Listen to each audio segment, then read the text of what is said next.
তুই কি পাগল হয়ে গেছিস? তুই আমার গায়ে কেন হাত তুলতেছিস?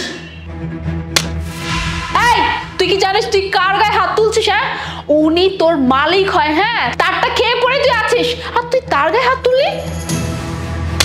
তোর কত বড় সাহস, তুই আবার আমার গায়ে হাত তুলছিস? তুই কি পাগল হয়ে গেছিস? কেন স্যার, আপনি জানেন না আমি আপনারে কি লেগে থাপ্পড় মারতাছি? কি? আমি কিভাবে জানবো? আমি কিভাবে জানবো যে তুই আমাকে কেন মারতেছিস, আমার গায়ে কেন হাত তুলতেছিস? আর তুই যে আমার গায়ে হাত তুললি, কত বড় বেয়াদবি করছিস তুই বুঝতে পারতেছিস? এই বেয়াদবির জন্য আমি কিন্তু তোকে বাড়ি থেকে বের করে দিতে পারবো। দেন, কোনো সমস্যা নাই, আমারে এখনই আপনার বাড়ি থেকে বাইর করে দেন, আমি আপনার বাড়িতে কাজ করবো না। কিন্তু তার আগে ম্যাডামরা সত্যিটা কয়ে দেন, কি লেগে আমি আপনারা থাপ্পড় দিতেছি? সত্যি? কি সত্যি? কি কারণে মানে? কিসের সত্যি?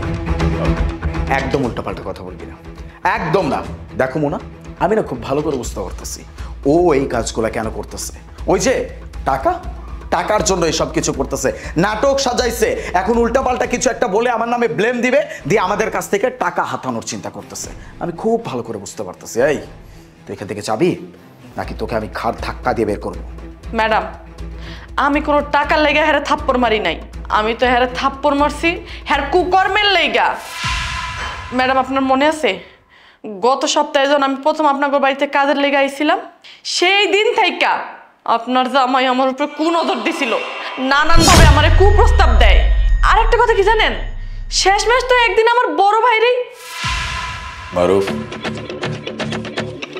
সি মালিক, একটা জরুরি কথা বলতে আসছিলাম। মানে তোর বোন আছে না, তোর বোন আমার খুব ভালো লাগছে, মনে ধরছে। তোর বোনের সাথে একটু কিছু সময় কাটাইতে চাই। তুই যত টাকা চাস আমি তোকে দিয়ে দিব। তুই এক কাজ করিস, তোর বোন কয়েকদিন যাবৎ কাজও করতে আসতেছে না, আজকে সন্ধ্যায় বাসায় পাঠাই দিস। মালিক আপনি এটা কি কইতেছেন? আপনি হচ্ছেন আমগো মালিক, আপনি মালিক হয়ে যদি এগুলো কন কেমনে হয় কন? এই এত কথা বাড়াচ্ছিস কেন? আমি বলছি না যত টাকা চাবি তত টাকা আমি তোকে দিয়ে দিব, তাহলে এত কথা বাড়ানোর কি আছে? আর আমি কি তোর বোনকে বিয়ে করতে চাইছি নাকি? ভালো লাগছে, একটু এনজয় করবো, দ্যাটস ইট। আজকে সন্ধ্যাবেলা বাড়াই দিস, টাকা যত লাগে আমি আসছি। মালিক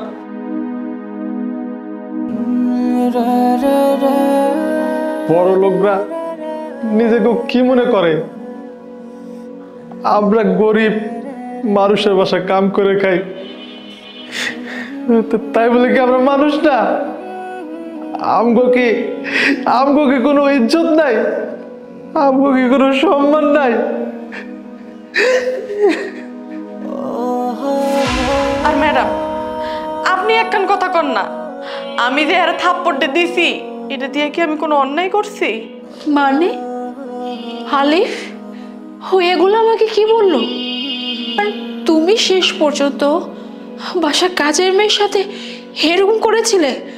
মানে তোমাকে না আমি ভালোবেসে বিয়ে করেছি? হ্যাঁ, তুমি তো আমাকে ভালোবেসে বিয়ে করেছো, তাহলে কিভাবে পারলে যে আমাকে রেখে তুমি একটা কাজের মেয়ের দিকে নজর দিতে? ছি, আমার তো ভাবতেও ঘৃণা হচ্ছে যে তুমি আমার হাজবেন্ড বা তোমাকে আমি এত ভালোবাসি।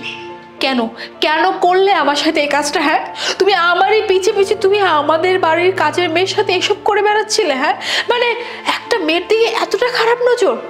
এই ও তো আমার বোনের মতো, তাই না? আর আমার বোনের মতো হলে কি তোমার তো বোনের মতো, তুমি কিভাবে পারলে ওর দিকে এরকম কোন নজর দিতে? একটা বার কি বিবেকে বাঁধলো না?